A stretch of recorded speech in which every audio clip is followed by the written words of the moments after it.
আম্মাজান আয়েশার সাথে ঝগড়ার পর আম্মাজান আয়েশাও রাগ, আল্লাহ রাসূল সাল্লাল্লাহু আলাইহি ওয়াসাল্লামও রাগ। এখন রাগ মিটানোর দরকার আছে না নাই? আল্লাহ রাসূল সাল্লাল্লাহু আলাইহি ওয়াসাল্লাম বললেন, আয়েশা চলো মিটমাট করে ফেলি। সুবহানাল্লাহ কইবেন না? চলো মিটমাট করি। তো কারে ডাকবো মিটমাটের জন্য? ওমর রে ডাকি। আম্মাজান আয়েশা বলে, না, ওমর গলিফ, ওমর খুব মেজাজ ওয়ালা, আমার ডর লাগে।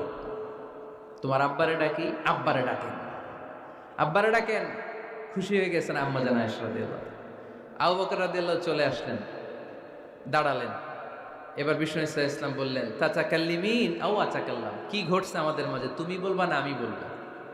আম্মাজান আয়েশা বললেন, তাচাকাল্লামু আনতা ওয়ালা তাকুল ইল্লা হাক্কান, আপনিই বলেন, তবে সত্য ছাড়া মিথ্যা বললেন না। আবু বকর রাদিয়াল্লাহু তাআলা আনহু শুনে রেগে গেলেন, কি এ কেমন কথা তোমার? নবীকে উদ্দেশ্য করে তুমি বলছো সত্য ছাড়া মিথ্যা বলবেন না, নবী কখনো মিথ্যা বলবে নাকি? রেগে মেয়ের গায়ে মেরেছে এক চড়। চোর খেয়ে আম্মাজান আয়েশা উল্টে পড়ে গেলেন। সাইয়েদনা আবু বকর রাদিয়াল্লাহু তাআলা আনহু রেগে গড়গড় করতে লাগলেন, আবার মারার জন্য উদ্যত হলেন। আম্মাজান আয়েশা রাদিয়াল্লাহু তাআলা আনহু বাঁচার জন্য এবার বিশ্বনবীর পিছনে যে আশ্রয় নিলেন। সুবহানাল্লাহ পড়বেন না?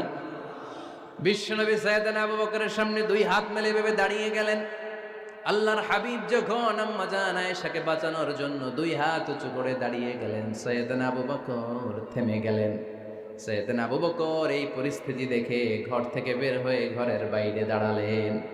এবার আল্লাহর রাসূল সাল্লাল্লাহু আলাইহি ওয়াসাল্লাম আম্মাজান আয়েশাকে তুললেন, বললেন, ইয়া আয়েশা কাইফা রাআইতিনি আনকাসতুকি মিনার রাজুল, দেখলা নাকি কেমন করে আমি তোমার বাবার হাত থেকে তোমারে বাঁচালাম? আজকে আমি যদি সামনে দাঁড়িয়ে না বাঁচাতাম, তোমার বাবা তোমারে একেবারে মেরেই ফেলতো।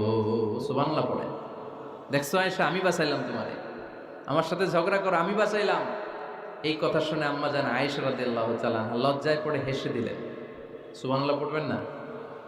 এত আস্তে সুবহানাল্লাহ। লজ্জায় হেসে দিলেন।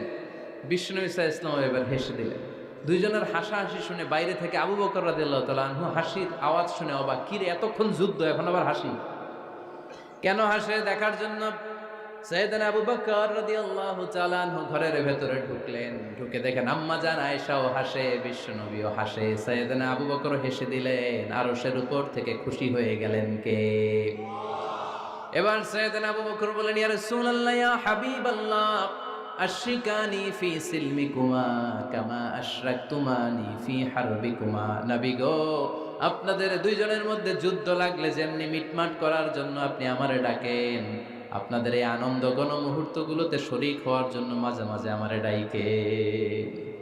সুবহানাল্লাহ পড়েন।